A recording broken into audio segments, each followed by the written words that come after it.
Assalamualaikum warahmatullahi wabarakatuh. Kami dari kelompok 5 mata kuliah Politik Identitas yang diampu oleh dosen kita, Pak Ramdan Muhaimin. Di sini kami akan membuat video sebagai tugas untuk UTS kami, yang mana video kami ini berisikan tentang politik identitas tentang ras Melayu di Malaysia.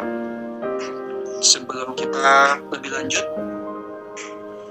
kita izin perkenalan dulu, yang mana kelompok kami ini terdiri dari saya sendiri, Ishak Abdi Gade Firaldi, dan rekan saya Omar, Muhammad Rafi Onil, Enrico Duta Perwira, dan Muhammad Novel Revaldian. Baik, habis ini marilah kita mendengarkan konten dan penjelasan lebih lanjut.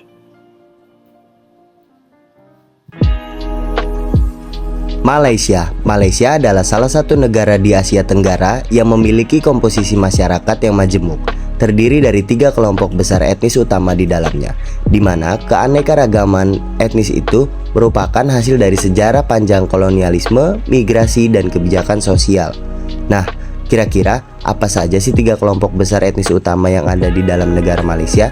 3 etnis utama ini, yang pertama diantaranya ada etnis Melayu yang berjumlah sekitar 69%, lalu etnis Tionghoa yang berjumlah sekitar 27%, dan etnis India yang berjumlah sekitar 7%.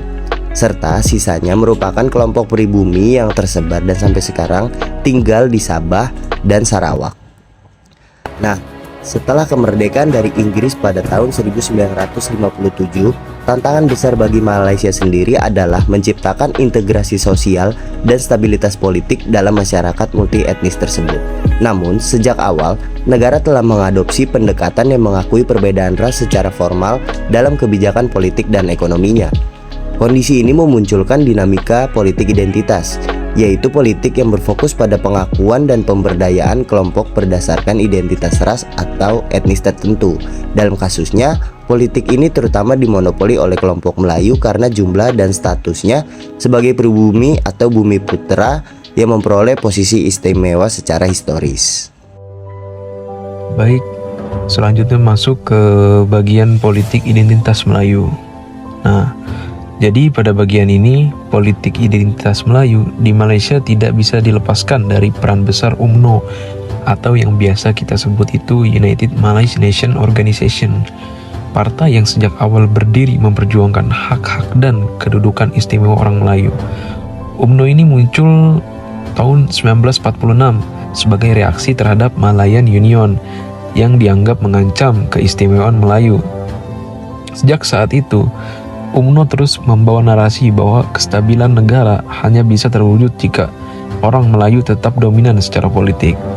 Lalu, selama puluhan tahun berkuasa lewat koalisi Barisan Nasional, UMNO melembagakan identitas Melayu dalam berbagai aspek, mulai dari bahasa resmi, agama Islam sebagai agama negara, hingga kota dan kebijakan khusus untuk bumi putra.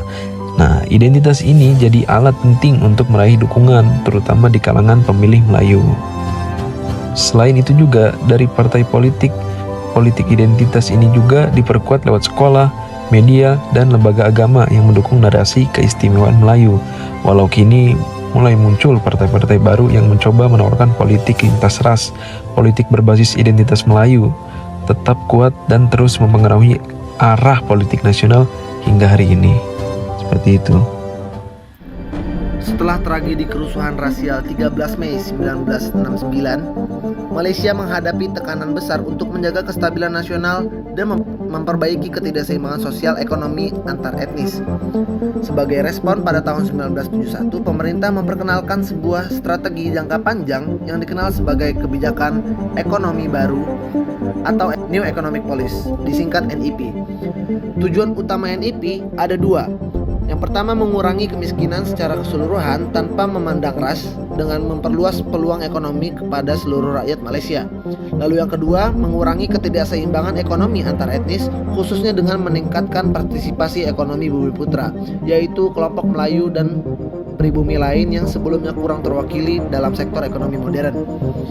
Namun dalam pelaksanaannya, NIP menimbulkan perdebatan karena dianggap sebagai kebijakan afirmatif berbasis ras. Ini berarti NIP memberikan keistimewaan khusus kepada etnis Melayu dan Bumiputra dengan harapan mempercepat penyetaraan ekonomi.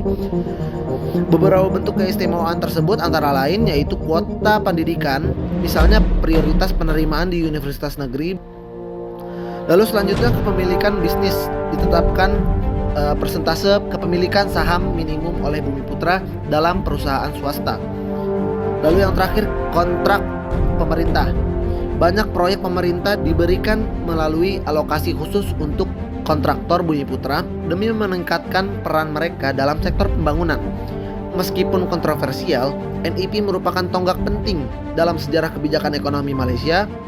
Tujuannya bukan hanya pembangunan ekonomi, tetapi juga membangun keharmonian sosial dan mengurangi kecemburuan antar kaum yang bisa memicu ketegangan rasial di masa depan. Baik, kemudian kita masuk membahas dampak politik identitas di Malaysia. Yang pertama adalah adanya polarisasi rasial. Di sini, hubungan antar kelompok etnis di Malaysia, khususnya Melayu dan Tionghoa, kadang menegang akibat adanya persepsi ketidakadilan. Yang kedua adalah mobilisasi politik. Di sini, partai-partai sering menggunakan sentimen ras untuk meraih dukungan, terutama pada saat selama masa kampanye pemilu di Malaysia berlangsung.